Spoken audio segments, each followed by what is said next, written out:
यह वीडियो जरा गौर से सुनिएगा।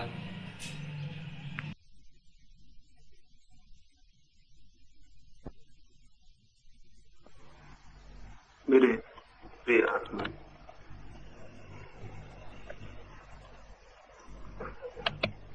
एक सम्राट एक दिन सुबह अपने बगीचे में निकला। निकलते ही उसके पैर में कांटा गड़ गया। बहुत पीड़ा उसे हुई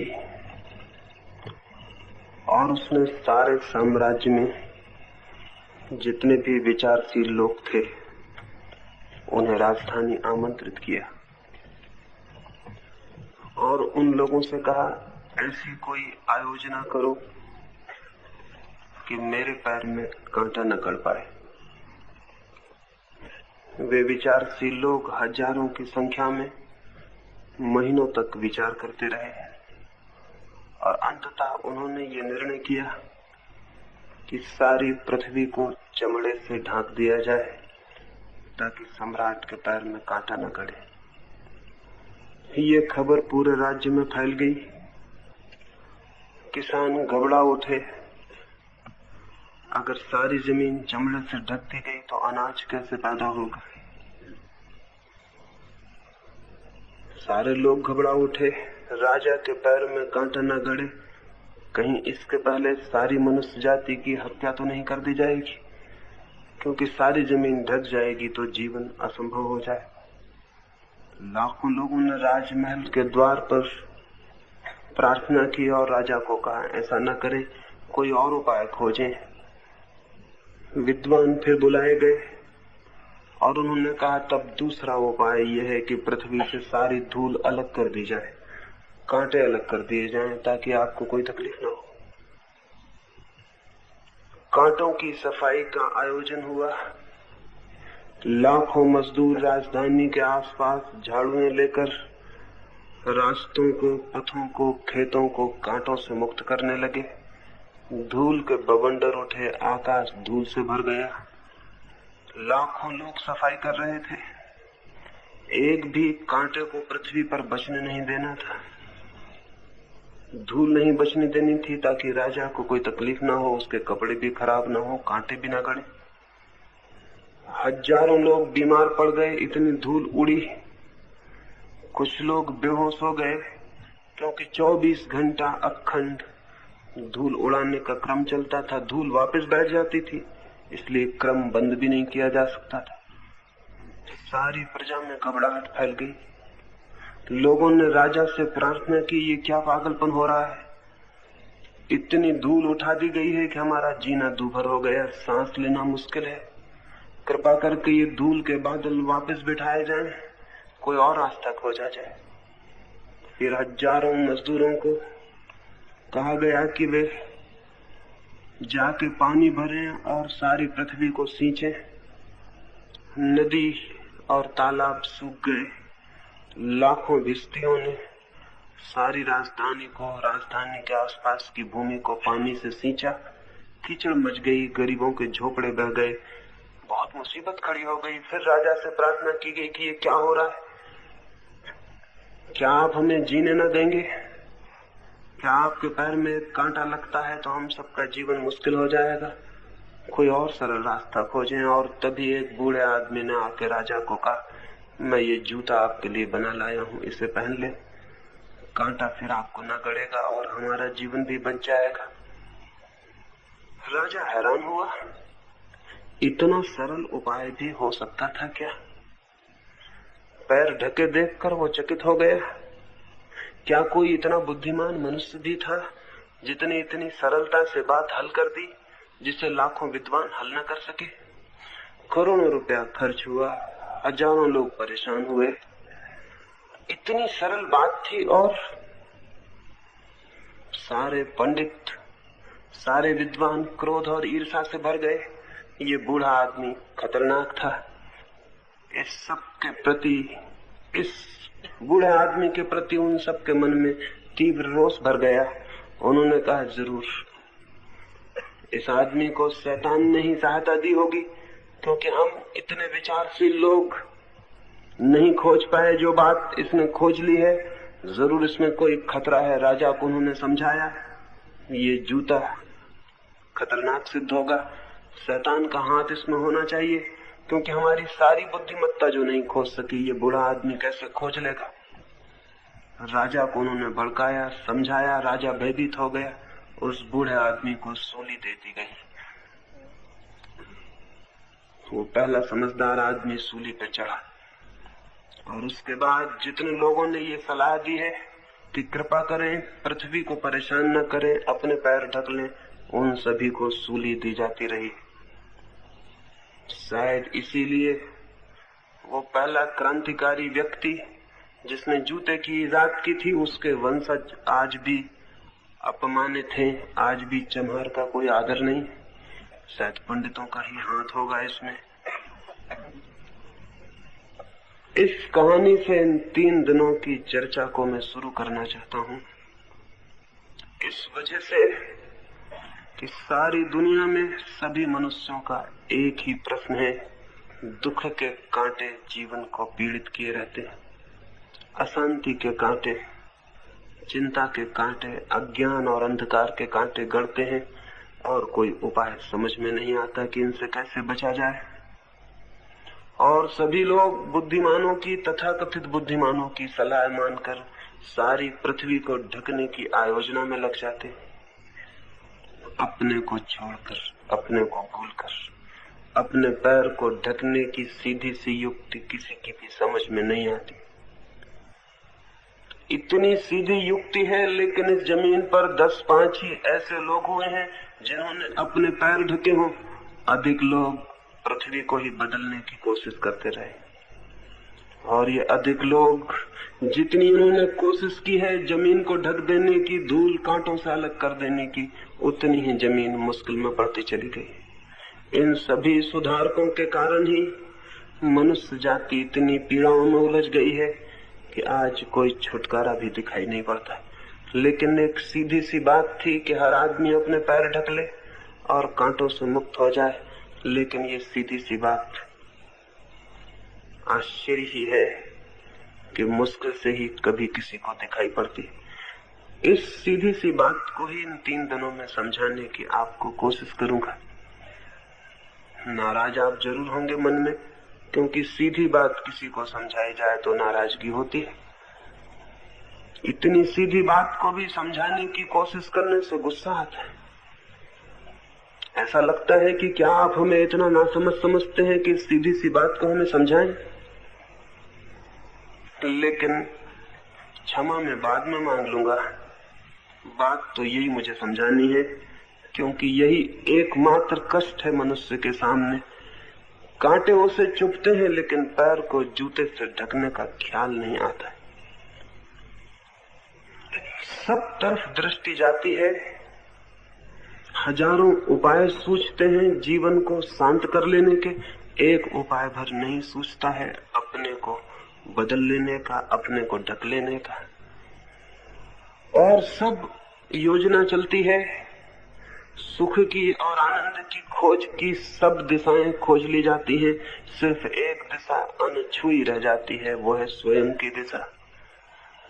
जैसे स्वयं को हम देखते ही नहीं और सबको देखते रहते हैं। यहाँ इन 3 दिनों में इस सीधी सी बात पर थोड़ा सा हम विचार करेंगे कि क्या स्वयं को भी देखा जा सकता है? क्या ये संभव नहीं है कि हम अपने को बदल लें? क्या ये संभव नहीं है कि हमारी दृष्टि स्वयं के परिवर्तन और चिकित्सा पर चली जाए? क्या ये नहीं हो सकता है कि हम अपने को ढक लें और दुखों और पीड़ाओं से मुक्त हो जाएं? क्या उस राजा को जो समझदार लोगों ने सलाहें दी थी वे ही हम भी मानते रहेंगे? क्या उस बूढ़े और सीधे आदमी की बात हमारे ख्याल में भी नहीं आएगी? इसी संबंध में थोड़ी सी बातें इन 3 दिनों में आपसे कहूंगा। इसके पहले कि वे 3 दिनों की चर्चाएं शुरू हों, कुछ और थोड़ी सी प्राथमिक बातें आज ही मुझे कह देनी है, क्योंकि आज रात से जो 3 दिन का जीवन शुरू होगा उसे मैं चाहूंगा आपका मन भी चाहता होगा, इसलिए आप यहाँ आए हैं कि वे 3 दिन उपलब्धि के दिन हो जाएं। उन 3 दिनों में कोई झलक, कोई किरण जीवन के अंधेरे को आलोकित कर दे। उन 3 दिनों में कोई मार्ग सूझ जाए, उलझाव के बाहर निकलने की कोई दिशा ख्याल में आ जाए। वो ख्याल में लेकिन अकेली मेरी कोशिश से नहीं आ सकती। मेरी अकेली कोशिश और आपका सहयोग न हो तो फिर मैं आपके सामने नहीं, दीवालों के सामने बोल रहा हूं। आपके सहयोग से ही आप दीवाल नहीं रह जाते, सचेतन व्यक्ति बन जाते हैं। एक फकीर हिंदुस्तान से चीन गया था कोई 1400 वर्ष पहले। बड़ा प्यारा आदमी रहा होगा। अगर वो यहाँ मेरी जगह होता तो आपकी तरफ मुंह करके ना बोलता, वो आपकी तरफ पीठ करके बोलता। वो जब भी किसी से बोलता तो पीठ उसकी तरफ करता था और मुंह दीवार की तरफ। लोग हैरान थे। चीन का सम्राट उससे मिलने आया और जब उसने पीठ की और दीवार की तरफ मुंह करके बात करने लगा तो उसने कहा, ये क्या पागलपन है, आप मुझसे बात करते हैं और दीवार की तरफ मुंह किए हैं। उस फकीर ने कहा, अब तक मुझे ऐसा आदमी नहीं मिला जो दीवार न हो। कोई सहयोग ही नहीं करता तो उससे बोलने का प्रयोजन भी क्या है। सिर्फ भ्रम होता है कि हम बोल रहे हैं, सुनने वाला मौजूद ही नहीं होता है। तो 3 दिनों में आप किस भांति सहयोग कर सकेंगे, उस संबंध में कुछ 3 सूत्र आज मुझे आपसे कह देने।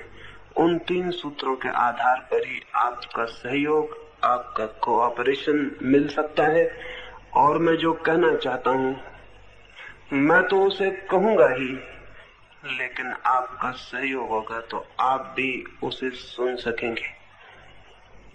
अन्यथा मेरा कहना तो पूरा हो जाएगा, आपके सुनने की भी शुरुआत नहीं होगी। इतने से ही काफी मत समझ लेना कि मैंने बोला तो आपने सुन लिया। ये बात इतनी आसान नहीं है। आपको सुनने के लिए भी कुछ करना होगा, जैसा कि बोलने के लिए मुझे कुछ करना पड़ता है। आप यहाँ निष्क्रिय होकर, आप यहाँ पैसिव होकर अगर 3 दिन बैठे रहे, जैसे आप सिनेमा देखते हैं वैसे, तो फिर मेरी बात आपको सुनाई नहीं पड़ेगी। जिन सत्यों की हमें यहाँ चर्चा करनी है, उन सत्यों को सुनने के लिए आपको एक्टिव पार्टिसिपेंट, आपको सक्रिय सहयोगी होना पड़ेगा, अन्यथा वे बातें आप तक नहीं पहुंचेंगी। तो आप कैसे अपना सहयोग दे सकेंगे? मैं तो बोलूंगा, लेकिन आप कैसे सुन सकेंगे? और आप नहीं सुन सके तो कोई अर्थ मेरे श्रम का नहीं होता है। और आप नहीं सुन सके तो शायद आप कहेंगे मैं गया, लेकिन कुछ भी नहीं हो पाया।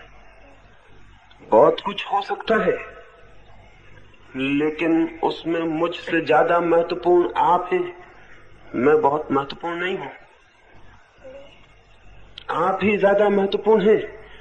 और वो 3 छोटे से सूत्र हैं जिनके अनुकूल इन 3 दिनों अगर आपने थोड़ी तैयारी की तो जिस बात की आप कामना लेकर आए हैं वो हो सकता है।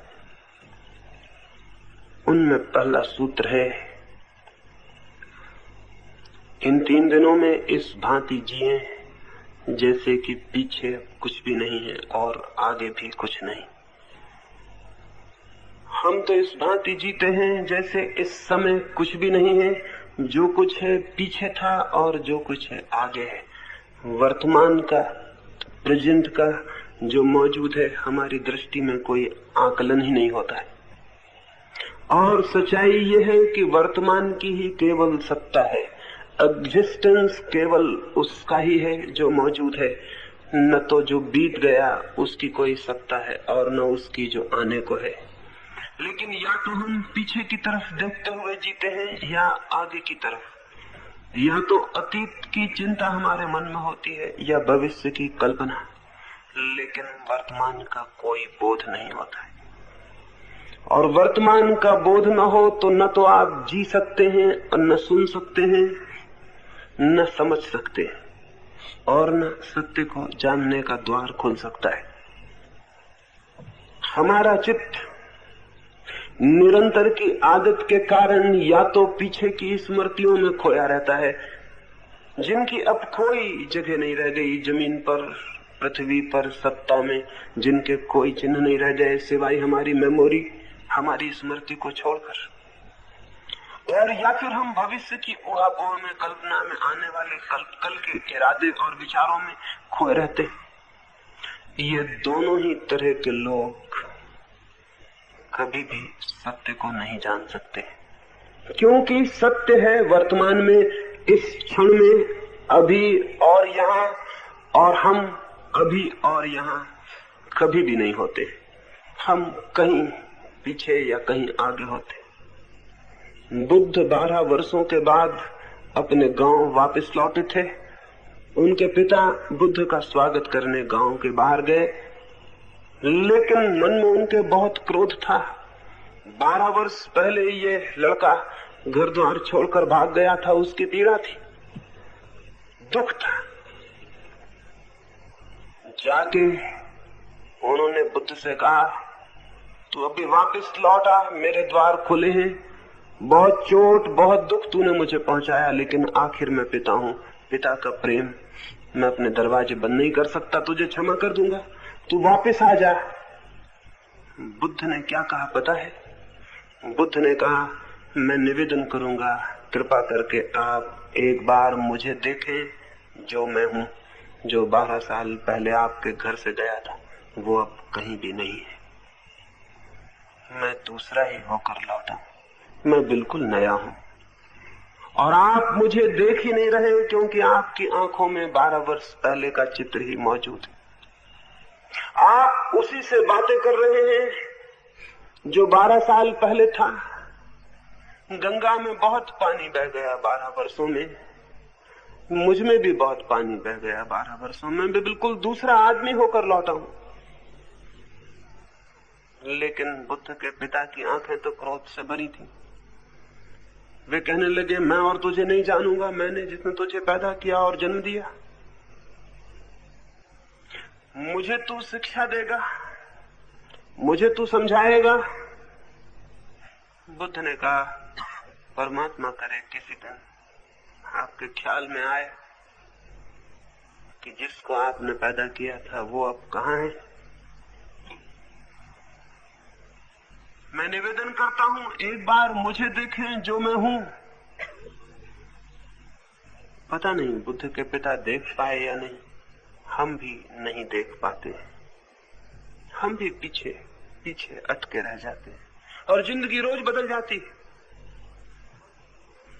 जिंदगी रोज बदल जाती है, प्रतिपल सब कुछ बदल जाता है और हम पीछे ही उलझे रह जाते हैं। इसलिए जीवन से हमारा संस्पर्श नहीं हो पाता, और या फिर हम आगे के ऊहापोह में और कल्पना में खो जाते हैं। मैंने सुना है एक आदमी एक ट्रेन में न्यूयॉर्क की तरफ सफर कर रहा था। एक बीच के स्टेशन पर एक युवक भी सवार हुआ।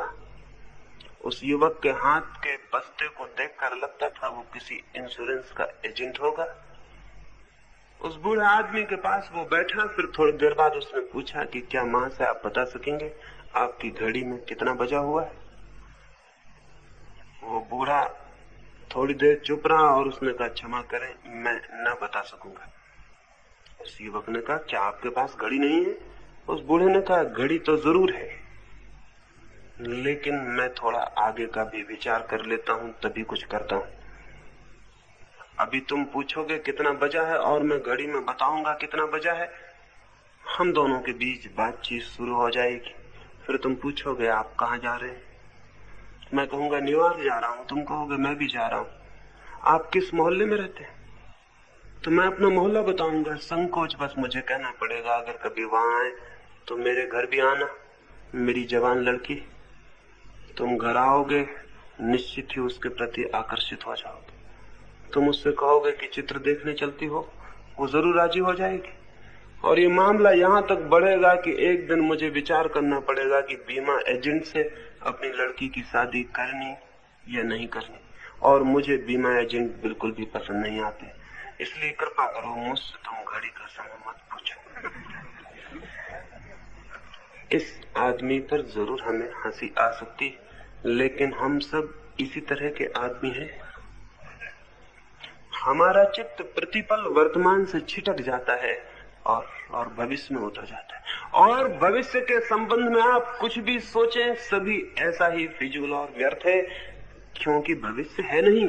जो भी आप सोचेंगे सभी कल्पना, सभी इमेजिनेशन। जो भी आप सोचेंगे वो इसी तरह का झूठा और व्यर्थ है, जैसे इस आदमी का इस छोटी सी बात से कि घड़ी में कितना बजा है इतनी लंबी यात्रा पर कूद जाना। इसका चित्त हम सब का चित्त है। हम सब प्रतिपल खड़े होते नहीं वर्तमान पर और भविष्य में कूद जाते हैं या अतीत में कूद जाते हैं। लेकिन जो क्षण मौजूद होता है उसमें हम मौजूद नहीं हो पाते, और उसकी ही सत्ता है, वही वास्तविक है। अतीत और भविष्य, इन दोनों के बंधनों में मनुष्य की चेतना वर्तमान से अपरिचित रह जाती है। अतीत और भविष्य दोनों मनुष्य की ईजादें हैं। जगत की सत्ता में उनका कोई भी स्थान नहीं, उनका कोई भी अस्तित्व नहीं। भविष्य और अतीत, पास्ट और फ्यूचर कल्पित समय है, स्यूडो टाइम है, वास्तविक समय नहीं। वास्तविक समय, रियल टाइम तो केवल वर्तमान का क्षण है। वर्तमान के इस क्षण में जो जीता है वो सत्य तक पहुंच सकता है, क्योंकि वर्तमान का क्षण ही द्वार है। लेकिन जो अतीत और भविष्य में भटकता है वो सपने देख सकता है, स्मृतियों में खो सकता है, लेकिन सत्य से उसका साक्षात कभी भी संभव नहीं है। इन 3 दिनों में ऐसे जिए कि जो क्षण आपके पास है बस वही है। दूसरा क्षण मनुष्य के हाथ में होता भी नहीं। एक ही क्षण होता है, 2 क्षण नहीं होते, और उस एक क्षण को हम गंवा दें बीते हुए क्षणों के लिए या आने वाले क्षणों के लिए तो बड़ी भूल हो जाती है। एक छोटा सा क्षण मिलता है मनुष्य को, उससे ज्यादा नहीं। उस छोटे से क्षण को जीने की कला ही धर्म में प्रवेश की कला है। वही है आज। तो आज रात से ऐसा जिए कि जो क्षण है वही है। जो काम आप कर रहे हैं वही कर रहे हैं। यहाँ सुन रहे हैं तो सिर्फ सुन रहे हैं, इस सुनने में फिर और कुछ भी नहीं। मैं बोल रहा हूँ उस वक्त अगर आप सोचने लगे यही गीता में भी लिखा है तो आप पीछे चले गए। कभी आपने पढ़ा होगा, उससे आप मेलजोल बिठाने लगे, मैं जो कहता था उसके आपसे संबंध टूट गया। अगर मैं कुछ कह रहा हूं और आप सोचने लगे कि अगर मैं ऐसा करूं या सोचूं तो कहीं ऐसा तो ना हो कि मुझे घर द्वार छोड़ देना पड़े, आप भविष्य में चले गए। आप समय बताने की जगह लड़की के विवाह का चिंतन करने लगे। क्या होगा मेरी बात से अगर ये सोचने लगे तो आप आगे चले गए। क्या पुरानी बातों से मेल करने लगे तो पीछे चले गए और वंचित हो गए उस बात को सुनने से जो मैं आपसे कहता था। जो मैं आपसे कह रहा हूं अगर उसे ही सुनना है तो सुनने के क्षण में फिर और कहीं आप नहीं होना चाहिए। लेकिन ये केवल सुनने के लिए नहीं हो सकता।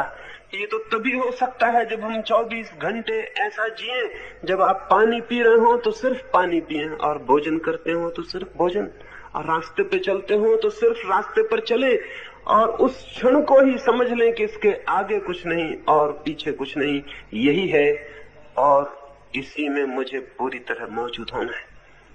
ये तो पहला ध्यान रखने का है इन 3 दिनों में। कठिन नहीं है, ख्याल में आ जाएगा तो बहुत सरल है। कठिन तो वो है जो आप कर रहे हैं।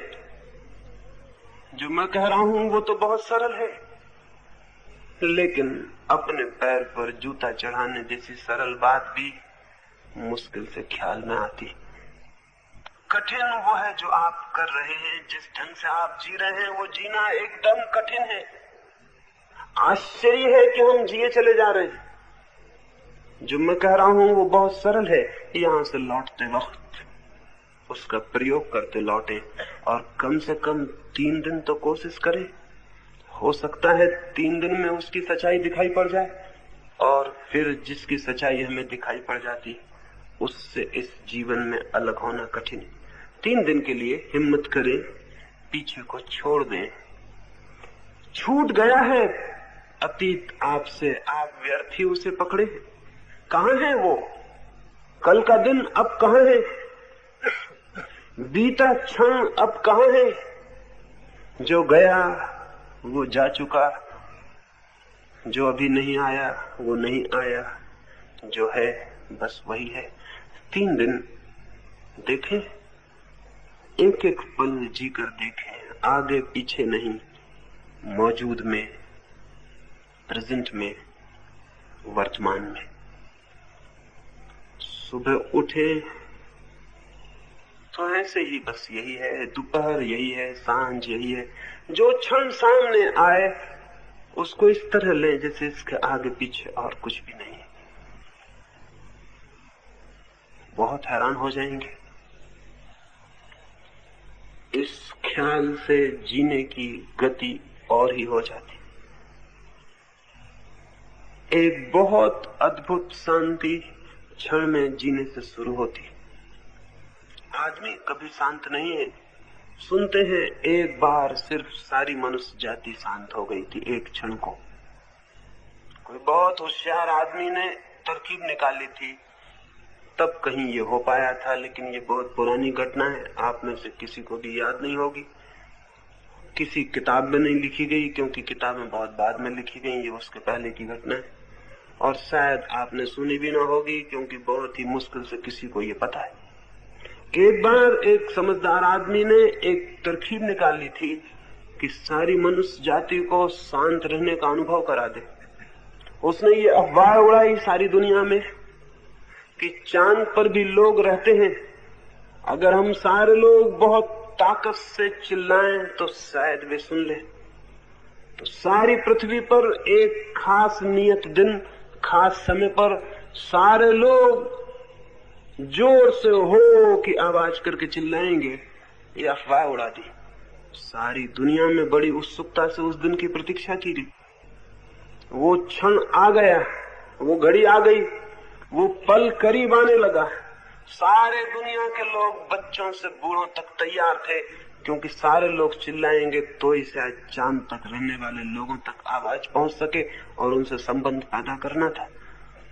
ठीक क्षण भी आ गया, लेकिन कोई भी नहीं चिल्लाया, क्योंकि हर एक सोचता था कि मैं चुप रह जाऊं तो इतनी बड़ी आवाज सुनने का मौका फिर दोबारा आने वाला नहीं। सब चिल्लाएंगे, कितनी अद्भुत आवाज होगी, मैं सुन लूं। और एक के न चिल्लाने से क्या फर्क पड़ेगा। दुनिया में कोई भी नहीं चिल्लाया, और वो एक क्षण टोटल साइलेंस का क्षण था, क्योंकि सभी प्रतीक्षा कर रहे थे। कोई भी पीछे के ख्याल में नहीं था, आगे के ख्याल में नहीं था। इसी वक्त एक घटना घट रही थी कि सारी दुनिया में सारे लोग चिल्लाएंगे हो और इस आवाज को हम सुन लें। उस क्षण उस अद्भुत होशियार आदमी ने बड़ी तरकीब का काम किया था।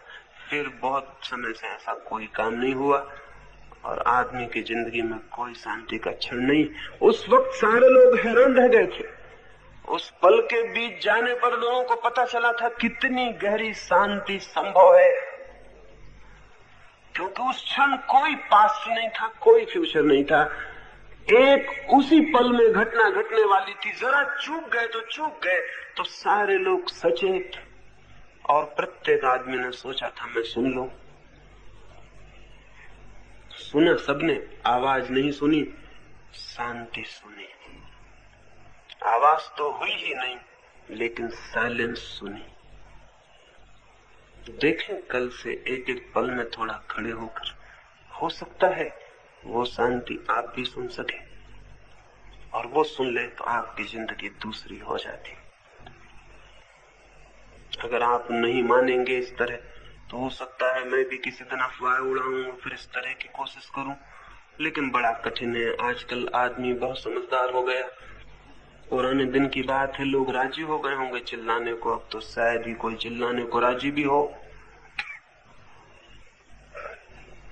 और राजी भी हो जाए तो भी शायद शोरगुल सुनने के लिए कोई न रुके, क्योंकि वैसे बहुत शोरगुल हो रहा है और अब उस शोरगुल से भी कोई फर्क न पड़ेगा।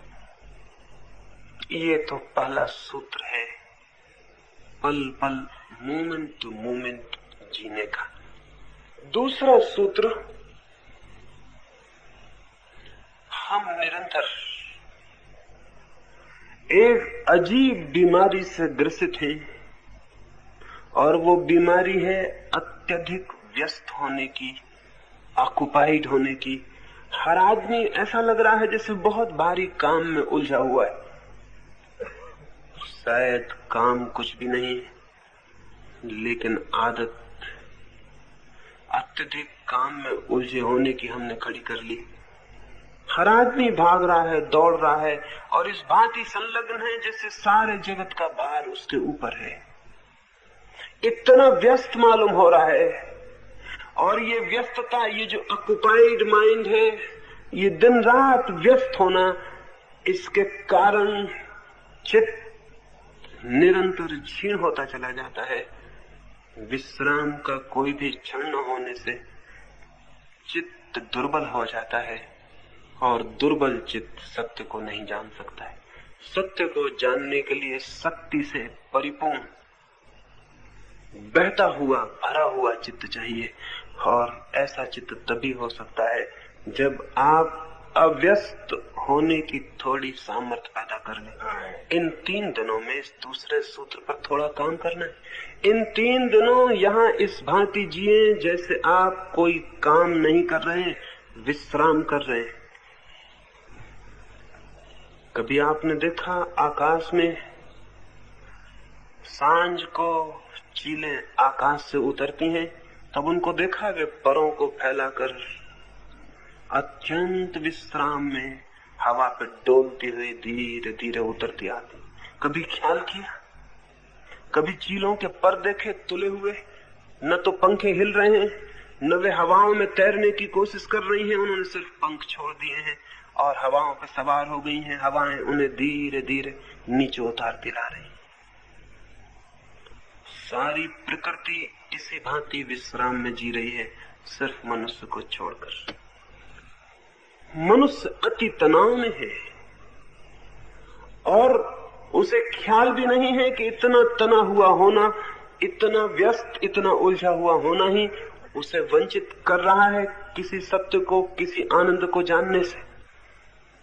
इन 3 दिनों में अत्यंत शांत और अव्यस्त, जैसे आप कोई काम नहीं कर रहे हैं, विश्राम कर रहे हैं, इन 3 दिनों को सब भांति आध्यात्मिक छुट्टी के दिन बना ले,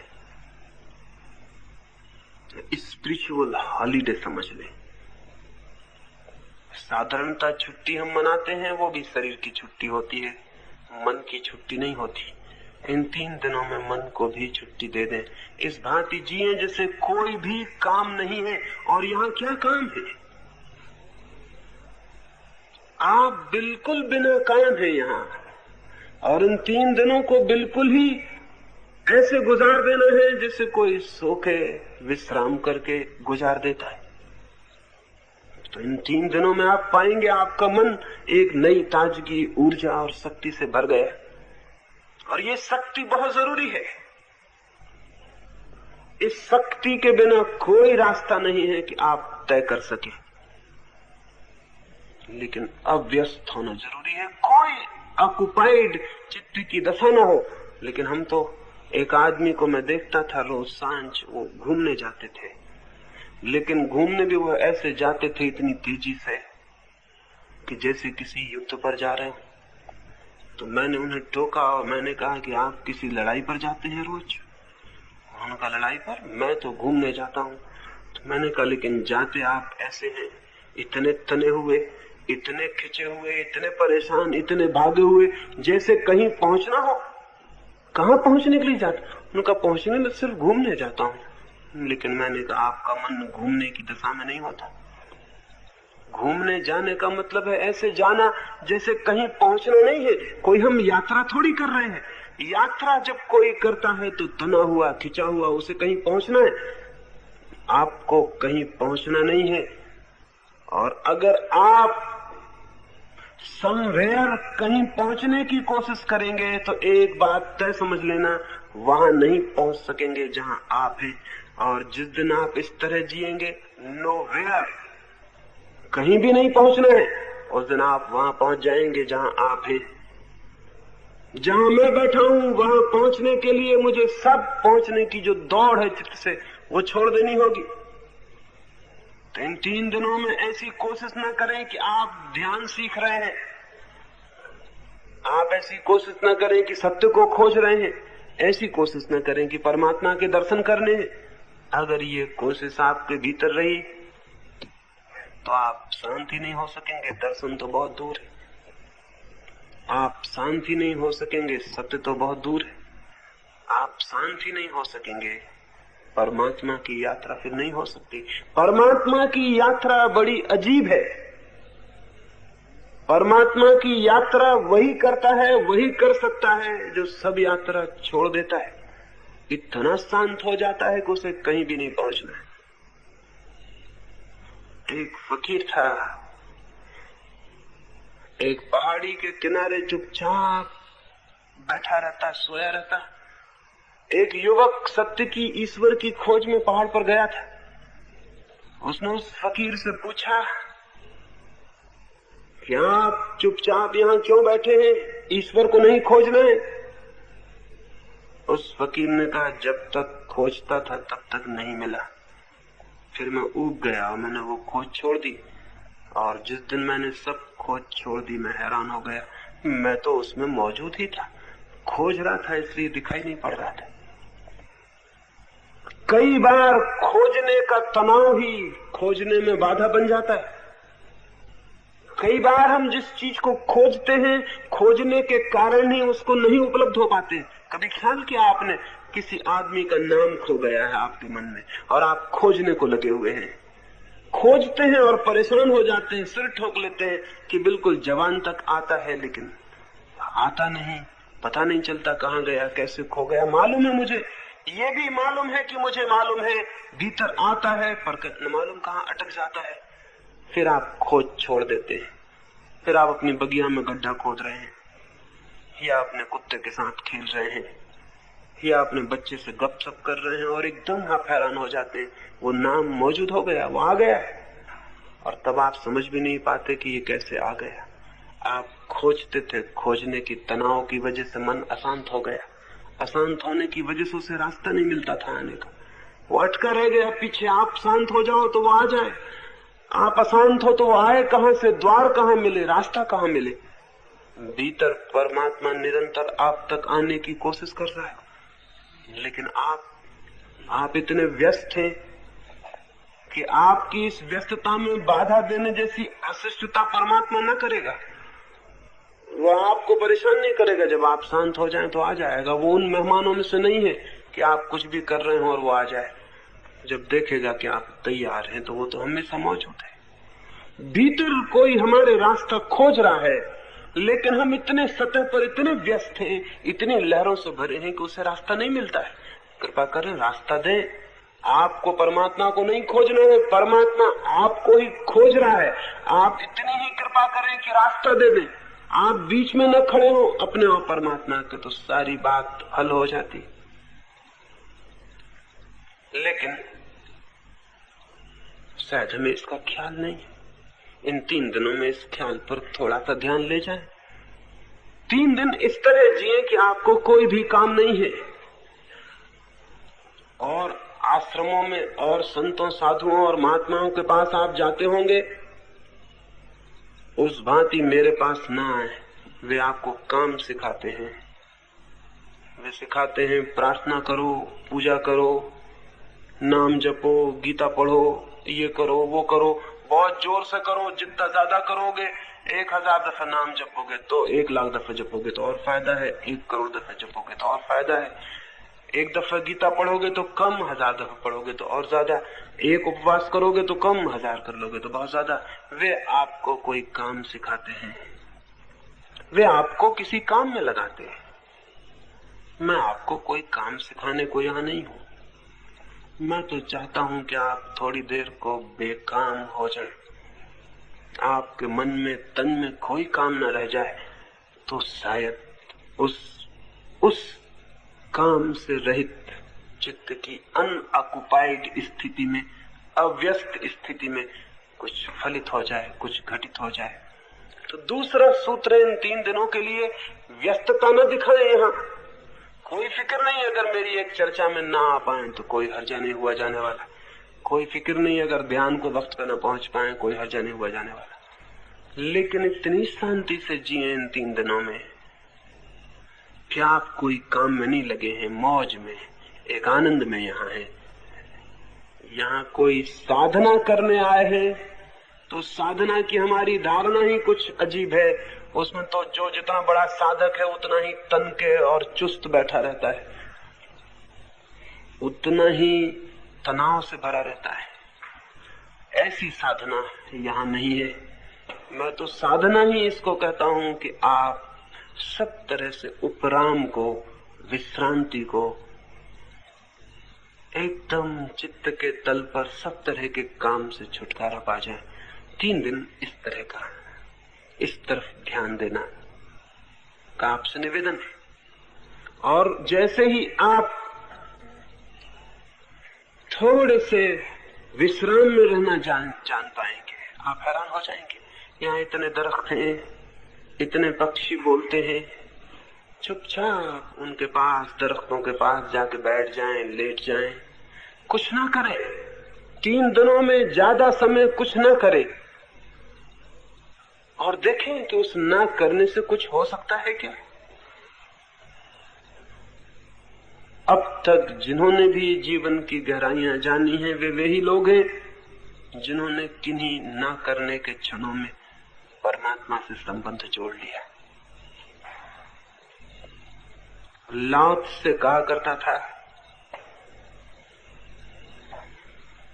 कुछ करना हो तो संसार की तरफ जाओ, कुछ ना करना हो तो परमात्मा की तरफ। मैं ये नहीं कह रहा हूं कि आप अपनी दुकानें बंद कर देंगे, नौकरियां छोड़ देंगे, अपने काम धंधे बंद कर देंगे, वो मैं नहीं कह रहा हूं। मैं तो सिर्फ इतना निवेदन कर रहा हूं, इन 3 दिनों में आप इस एटीट्यूड में, इस दृष्टि में जीने का थोड़ा प्रयोग करें। फिर आप पाएंगे कि बिल्कुल चित्त के तल पर बिना काम रहकर भी बाहर के तल पर काम किया जा सकता है, और तब काम योग बन जाता है। भीतर अकर्म हो, भीतर चित्त पर कोई भी कर्म की भागदौड़ न हो, और बाहर जीवन पूरा सक्रिय हो, तो जीवन योग हो जाता है। और अकर्म हो भीतर तो कर्म बाहर अपने आप कुशल हो जाता है। दूसरा सूत्र और तीसरा सूत्र अंतिम, वो है सचेत होकर 3 दिन जीने की। सचेत होकर कभी किसी बिल्ली को चूहा पकड़ते देखा होगा? शायद ख्याल न किया हो, क्योंकि अगर हम जीवन के चारों तरफ ख्याल कर लें तो छोटी छोटी बातों में जीवन के सारे संदेश मौजूद हैं। लेकिन बिल्ली को कौन गुरु बनाना चाहेगा? न तो बिल्ली भगवा वस्त्र पहनती है, न टीका लगाती है, न त्याग करती है, न बिल्ली कोई तीर्थंकर है, न कोई अवतार है। बिल्ली से कौन सीखने जाएगा? लेकिन कभी बिल्ली को देखें, चूहे को पकड़ने के लिए कितनी तत्परता से बैठी, कितनी सचेत। एक पत्ता हिल जाएगा तो बिल्ली अपने पूरे प्राणपण से कूदने को मौजूद है। एक चूहे की जरा सी खड़खड़ाहट होगी, किसी चूहे के बिल में थोड़ी सी आवाज होगी, किसी को पता नहीं चलेगा, लेकिन बिल्ली सचेत है और जागी हुई है। बिल्ली की भांति सचेत होने का जो आदमी अपने चित्त की तैयारी कर लेता है, उस आदमी से सत्य बच के नहीं निकल सकता। बिल्ली से चूहा बच के निकल भी जाए, लेकिन सचेत मनुष्य से सत्य बच के नहीं निकल सकता। इतनी सचेतना चाहिए, लेकिन हम तो सोए सोए जीते हैं। रास्ते पर निकल जाते हैं, न तो हमें वृक्ष दिखाई पड़ते, न उन पर बैठे हुए पक्षी हमें सुनाई पड़ते, न आकाश में उगा हुआ चांद हमें दिखाई पड़ता। हमें कुछ भी दिखाई नहीं पड़ता। हम तो जैसे सोए हुए चले जा रहे हैं। कई बार अनुभव हुआ होगा, किसी किताब का एक पन्ना पढ़ते हैं, बाद में पता चलता है कि मुझे तो जैसे मैंने कुछ भी नहीं पढ़ा, कुछ ख्याल नहीं आता। लेकिन आप पढ़ तो गए, सोए सोए पढ़ गए होंगे। कभी ख्याल आता है, कोई आदमी कोई बात करता है और चूक जाती है, बाद में हमें ख्याल आता है सुनी तो थी, लेकिन कुछ ख्याल नहीं पड़ता, सोए सोए सुनी होगी। केवल 24 घंटे में मुश्किल से कोई क्षण होता होगा जब हम जाग के जिंदगी को थोड़ा बहुत अनुभव करते हो, अन्यथा हम सोए सोए चलते हैं। एक शिक्षक था, युवकों को दरख्तों पर चढ़ना सिखाता था। एक युवक को सिखा रहा था, एक राजकुमार सीखने आया हुआ था। राजकुमार चढ़ गया था ऊपर की चोटी तक, वृक्ष के ऊपर के शाखाओं तक, फिर उतर रहा था। वो बूढ़ा चुपचाप दरख्त के नीचे बैठा हुआ देख रहा था। कोई 10 फीट नीचे से रह गया होगा युवक, तब वो बूढ़ा खड़ा हुआ और चिल्लाया, सावधान बेटे, सावधान होकर उतरना, होश से उतरना। वो युवक बहुत हैरान हुआ। उसने सोचा, या तो ये बूढ़ा पागल है। जब मैं 100 फीट ऊपर था और जहां से गिरता तो जीवन के बचने की संभावना न थी, जब मैं बिल्कुल ऊपर की चोटी पर था तब तो ये कुछ भी नहीं बोला, चुपचाप आंख बंद किए वृक्ष के नीचे बैठा रहा। और अब जबकि मैं नीचे ही पहुंच गया हूं, कोई खतरा नहीं है, तो पागल चिल्ला रहा है, सावधान सावधान। नीचे उतर के उसने कहा कि मैं हैरान हूं, जब मैं ऊपर था तब तो आपने कुछ भी नहीं कहा, जब डेंजर था, खतरा था, और जब मैं नीचे आ गया जहां कोई खतरा न था। उस बूढ़े ने कहा, मेरे जीवन भर का अनुभव यह है कि जहां कोई खतरा नहीं होता वहीं आदमी सो जाता है, और सोते ही खतरा शुरू हो जाता है। ऊपर कोई खतरा ना था, क्योंकि खतरा था और उसकी वजह से तुम जागे हुए थे, सचेत थे, तुम गिर नहीं सकते थे। मैंने आज तक ऊपर की चोटी से किसी को गिरते नहीं देखा। कितने लोगों को मैं सिखा चुका, जब भी कोई गिरता है तो 10-15 फीट नीचे उतरते या चढ़ते में गिरता है, क्योंकि वहां वो निश्चिंत हो जाता है। निश्चिंत होते ही सो जाता है, सोते ही खतरा मौजूद हो जाता है। जहां खतरा मौजूद है वहां खतरा मौजूद नहीं होता, क्योंकि वो सचेत होता है। जहां खतरा नहीं है वहां खतरा मौजूद हो जाता है, क्योंकि वो सो जाता है। मनुष्य सभी पक्षियों से ज्यादा सो गया है, क्योंकि जीवन में उसने सभी पक्षियों पशुओं से ज्यादा सिक्योरिटी सुविधा जुटा ली। कोई पशु पक्षी इतना सोया हुआ नहीं जितना आदमी।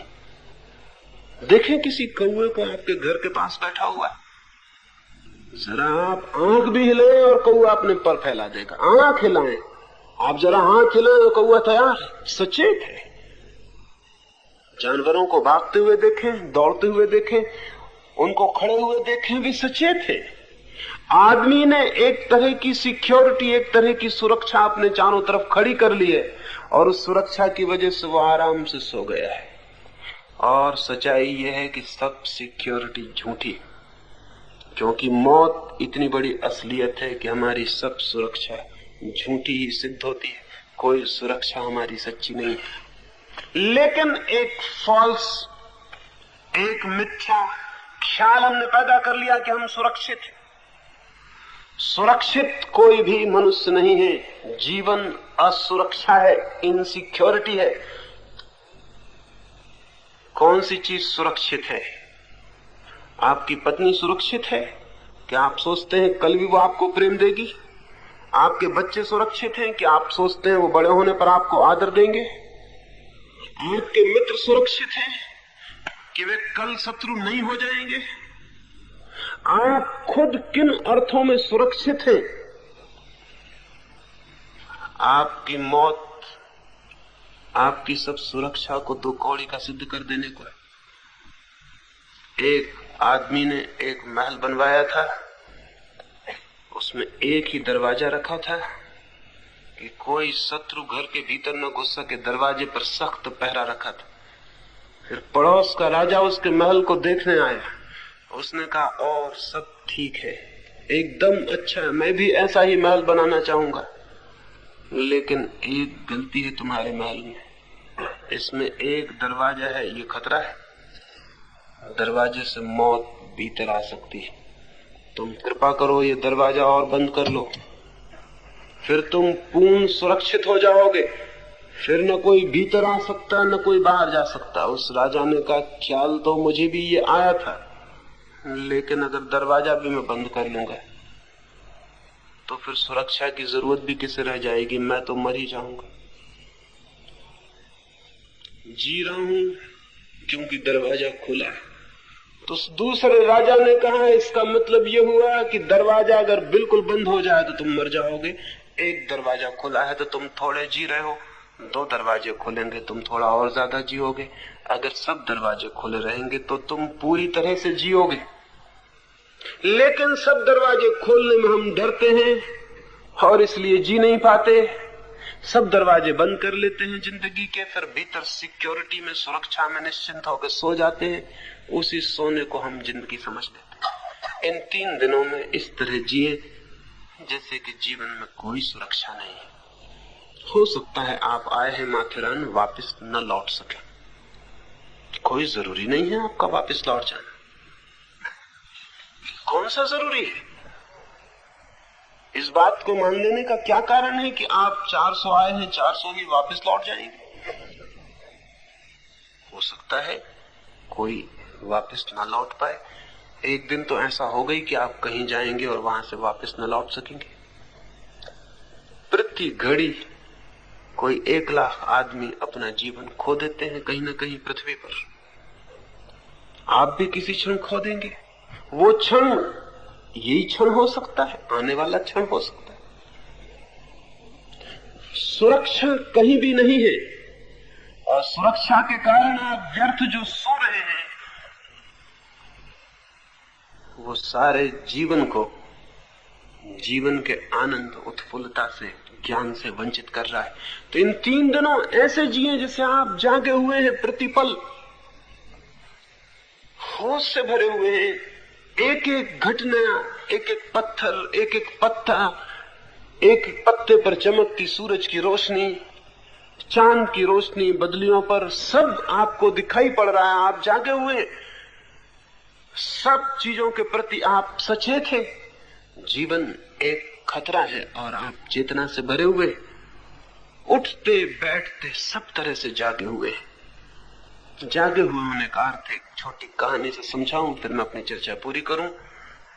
एक बहुत अद्भुत आदमी था, वो चोरों का गुरु था।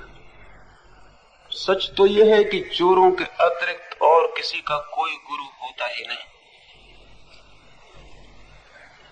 चोरी सीखने के लिए गुरु की बड़ी जरूरत है। तो जहां जहां चोरी वहां वहां गुरु, जहां जहां गुरु वहां वहां चोरी। चोरों का गुरु था, मास्टर थीफ था। उतना जितना कुशल कोई चोर नहीं था। कुशलता थी, वो तो एक टेक्निक था, एक शिल्प था। जब बूढ़ा हो गया तो उसके लड़के ने कहा कि मुझे भी सिखा दे। उसके गुरु ने कहा ये बड़ी कठिन बात है। पिता ने चोरी करनी बंद कर दी थी। उसने कहा ये बहुत कठिन बात है, फिर मैंने चोरी करनी बंद कर दी, क्योंकि चोरी में कुछ ऐसी घटनाएं घटी कि जिनके कारण मैं ही बदल गया। उसके लड़के ने पूछा कौन सी घटनाएं? उसने कहा कुछ ऐसे खतरे आए कि उन खतरों में मैं इतना जाग गया, जागने की वजह से चोरी मुश्किल हो गई। और जागने की वजह से उस संपत्ति का ख्याल आया जो सोने के कारण दिखाई नहीं पड़ती थी। अब मैं एक दूसरी ही चोरी में लग गया हूं। अब मैं परमात्मा की चोरी कर रहा हूं। पहले आदमियों की चोरी करता रहा। लेकिन मैं तुम्हें कोशिश करूंगा, शायद तुम्हें भी ये हो जाए। चाहता तो यही हूं कि तुम आदमियों के चोर मत बनो, परमात्मा के ही चोर बनो। लेकिन शुरुआत आदमियों की चोरी से कर देने में भी कोई हर्जा नहीं।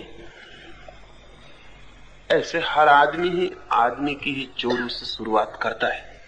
हर आदमी के हाथ दूसरे आदमी की जेब में पड़े होते हैं। जमीन पर दो ही तरह के चोर हैं, आदमियों से चुराने वाले और परमात्मा से चुरा लेने वाले।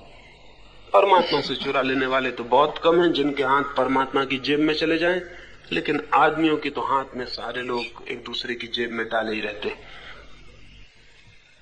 और खुद के दोनों हाथ दूसरे की जेब में डाल देते हैं तो दूसरों के उनकी जेब में हाथ डालने की सुविधा हो जाती। स्वाभाविक, क्योंकि अपनी जेब की रक्षा करें तो दूसरे की जेब से निकाल नहीं सकते। दूसरे की जेब से निकालें तो अपनी जेब असुरक्षित छूट जाती, उसमें से दूसरे निकालते हैं। एक म्यूचुअल, एक पारस्परिक चोरी सारी दुनिया में चल रही। उसने कहा कि लेकिन चाहता हूं कि कभी तुम परमात्मा के चोर बन सको, तुम्हें मैं ले चलूंगा। दूसरे दिन वो अपने युवा लड़के को लेकर राजमहल में चोरी के लिए गया। उसने जाके आहिस्ता से दीवार की ईंटें सरकाई। लड़का थर थर कांप रहा है खड़ा हुआ। आधी रात है, राजमहल है, संतरी द्वारों पर खड़े हैं और वो इतनी शांति से ईंटें निकाल के रख रहा है कि जैसे अपना घर हो। लड़का थर थर कांप रहा है, लेकिन बूढ़े बाप के बूढ़े हाथ बड़े कुशल। उसने आहिस्ता से ईंटें निकाल के रख दी। उसने लड़के से कहा, कपो मत। साहूकारों को कपना शोभा देता है, चोरों को नहीं। ये काम नहीं चल सकेगा। अगर कपोगे तो क्या चोरी करोगे? कंपन बंद करो। देखो मेरे बूढ़े हाथ भी कपते नहीं। सेंध लगा के बूढ़ा बाप भीतर हुआ। उसके पीछे उसने अपने लड़के को भी बुलाया। वे महल के अंदर पहुंच गए। उसने कई ताले खोले और महल के बीच के कक्ष में भी पहुंच गए। कक्ष में एक बहुत बड़ी बहुमूल्य कपड़ों की अलमारी थी। अलमारी को बूढ़े ने खोला। लड़के से कहा, भीतर घुस जाओ और जो भी कीमती कपड़े हो बाहर निकाल लो। लड़का भीतर गया। बूढ़े बाप ने दरवाजा बंद करके ताला बंद कर दिया। जोर से सामान पटका और चिल्लाया, चोर, और सैन से निकल के घर के बाहर हो गया। सारा महल जग गया और लड़के के प्राण आप सोच सकते हैं किस स्थिति में नहीं पहुंच गया हूं। ये कल्पना भी न की थी कि बाप ऐसा दुष्ट हो सकता है, लेकिन सिखाते समय सभी माँ बाप को दुष्ट शायद होना पड़ता है। लेकिन एक बात हो गई, ताला बंद कर गया है बाप, कोई उपाय नहीं छोड़ गया बचने का।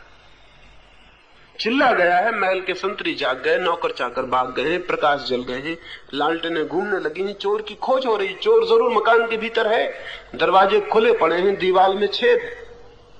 फिर एक नौकरानी मोमबत्ती लिए हुए उस कमरे में भी आ गई है जहां वो बंद है, और वो अगर वे लोग न भी देख पाए तो भी फर्क नहीं पड़ता, क्योंकि वो बंद है और निकल नहीं सकता, दरवाजे पे ताला है बाहर। लेकिन कुछ हुआ। अगर आप उस जगह होते तो क्या होता? आज रात सोते वक्त जरा ख्याल करना कि उस जगह अगर मैं होता, उस लड़के की जगह, तो क्या होता। क्या उस वक्त आप विचार कर सकते थे? विचार करने की कोई गुंजाइश ही नहीं थी। उस वक्त आप क्या सोचते? सोचने का कोई मौका नहीं था। उस वक्त आप क्या करते? कुछ भी करने का उपाय नहीं था। द्वार बंद, बाहर ताला लगा हुआ है, संतरी अंदर घुसाए हैं, नौकर भीतर खड़े हैं, घर भर में खोजबीन की जा रही। आप क्या करते? उस लड़के के पास करने को कुछ भी नहीं था। न करने के कारण वो बिल्कुल शांत हो गया। उस लड़के के पास सोचने को कुछ नहीं था, सोचने का कोई जगह नहीं थी, गुंजाइश नहीं थी। सो जाने का मौका नहीं था क्योंकि खतरा बहुत बड़ा था, जिंदगी मुश्किल में थी। वो एकदम अलर्ट हो गया। ऐसी अलर्टनेस, ऐसी सचेतता, ऐसी सावधानी उसने जीवन में कभी देखी नहीं थी। ऐसे खतरे को ही नहीं देखा था। और उस सावधानी में कुछ होना शुरू हुआ, उस सचेतना के कारण कुछ होना शुरू हुआ जो वो नहीं कर रहा था, लेकिन हुआ। उसने कुछ अपने नाखून से दरवाजा खरोचा, नौकरानी पास से निकलती थी। उसने सोचा शायद चूहा या कोई बिल्ली कपड़ों की अलमारी में अंदर है। उसने ताला खोला, मोमबत्ती लेके भीतर झांका। उस युवक ने मोमबत्ती बुझा दी। बुझाई ये कहना केवल भाषा की बात है। मोमबत्ती बुझा दी गई क्योंकि युवक ने सोचा नहीं था कि मैं मोमबत्ती बुझा दूं। मोमबत्ती दिखाई पड़ी, युवक शांत खड़ा था, सचेत। मोमबत्ती बुझा दी, नौकरानी को धक्का दिया, अंधेरा था, भागा। नौकर उसके पीछे भागे, दीवार से बाहर निकला, जितनी ताकत से भाग सकता था भाग रहा था। भाग रहा था कहना गलत है, क्योंकि भागने का कोई उपक्रम, कोई चेष्टा, कोई एफर्ट वो नहीं कर रहा था। बस पा रहा था कि मैं भाग रहा हूं। और फिर पीछे लोग लगे थे। वो एक कुएं के पास पहुंचा, उसने एक पत्थर को उठा के कुएं में पटका। नौकरों ने कुएं को घेर लिया। वे समझे कि चोर कुएं में कूद गया है। वो एक दरख्त के पीछे खड़ा, फिर आहिस्ता से अपने घर पहुंचा। जाके देखा उसका पिता कंबल ओढ़े सो रहा था। उसने कंबल झटके से खोला और कहा कि आप यहां सो रहे हैं मुझे मुश्किल में फंसा के। उसने कहा बात मत करो, तुम आ गए, बात खत्म हो गई। कैसे आए तुम खुद ही सोच लेना। कैसे आए तुम वापस? उसने कहा मुझे पता नहीं कि मैं कैसे आया हूं, लेकिन कुछ बातें घटी। मैंने जिंदगी में ऐसी अलर्टनेस, ऐसी ताजगी, ऐसा होश कभी देखा नहीं था। और आउट ऑफ दैट अलर्टनेस, उस सचेतता के भीतर से फिर कुछ होना शुरू हुआ जिसको मैं नहीं कह सकता कि मैंने किया। मैं बाहर आ गया हूं। उस बूढ़े ने कहा अब दोबारा भीतर जाने का इरादा है। उस युवक ने कहा उस सचेतना में, उस अवेयरनेस में जिस आनंद का अनुभव हुआ है, अब मैं चाहता हूं मैं भी परमात्मा का चोर हो जाऊं। अब आदमियों की संपदा में मुझे भी कोई रस दिखाई नहीं पड़ता, क्योंकि उस सचेतना में मैंने अपने भीतर जो संपदा देखी है वह संसार में कहीं भी नहीं है।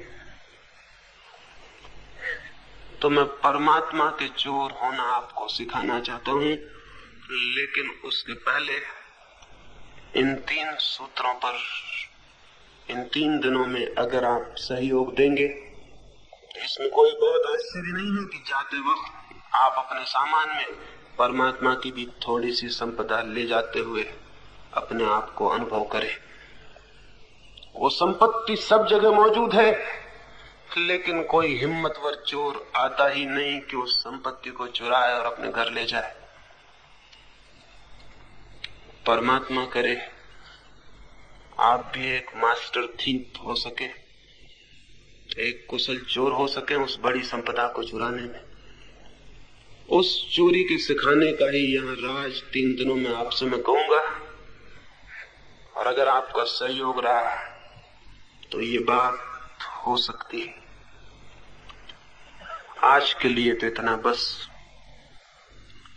क्योंकि रात बहुत हो गई और जिनको चोरी की तैयारी करनी है उन्हें अपनी अपनी जगह चले जाना चाहिए। मेरी बातों को इतने प्रेम और शांति से सुना,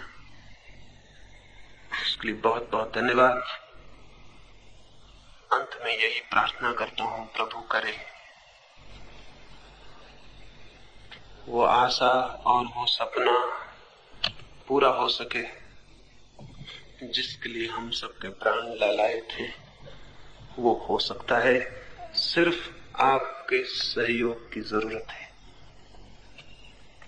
अंत में सबके भीतर बैठे परमात्मा को प्रणाम करता हूं। मेरे प्रणाम स्वीकार करें। अगर यह वीडियो आपको अच्छी लग रही हो तो वीडियो को लाइक और चैनल को सब्सक्राइब करें।